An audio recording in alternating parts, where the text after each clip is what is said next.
carnutheaven.com. Gina is an acronym, a set of letters that stand for geometry, shapes, and function, how things work, in N is a way of saying infinite number, of adaptations, meaning there's a lot of change. The Gina philosophy, in its short form, is about being flexible. Thinking flexible, acting flexible, context over dogma. That's it. Gina Light Visionary model, first of all, asks the questions, well, what do we need the skin of a car for anyway? What's it there for? Does it have to be made out of metal? Do we have to make it always in the same manner? Or is it there for different purposes than we thought? In reality, the aspects of crash and stiffness and ride handling can be handled in a space frame type vehicle entirely without the skin.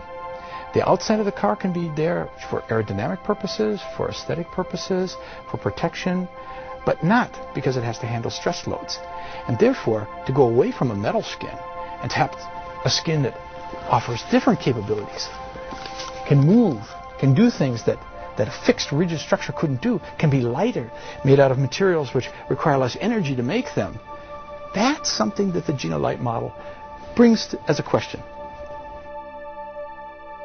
Well, the story behind Gina is kind of interesting because it started with a question I asked the non-car designers at DesignWorks. DesignWorks is our daughter company, which then was only in California, now they're worldwide. And they do work for lots of people who do things like computers and boats and trains, lots of things. And I asked the people who were not the car guys, what would you do with a car? And one of the people came up with the idea, well, you know what, I would take a flexible skin and I would move it over a frame, and I think that's really kind of sexy and cool, and it gives a different emotional attitude. And to first see the idea of flexibility being handled not purely because it's a function, which in the past it had been. It's not the newest idea. There have been cloth cars around since the time cars were born. But the idea that through this, there's a new kind of emotion being born. And then suddenly we can link that with the whole idea of how do we move away from rapid prototyping, from rapid prototyping to rapid manufacturing. This started a whole chain of ideas within the company here that Gina became not just a model that became a shape or just about cloth as a skin. It became about a thinking process, a philosophy that said, let's do things differently. Let's let materials talk in a different manner. And let's let tooling be a different issue instead of just the way to give us form. Well, one nice thing about Gina is the materials kind of lead the way. It doesn't take very much, and you get an idea exactly what this car is going to be like. For instance, to get an idea what the sculptural form is between a fender and, let's say, a wheel arch, you really only need a line around the wheels and a line more or less where you want the fender to be, and you'll let the material do the talking in between.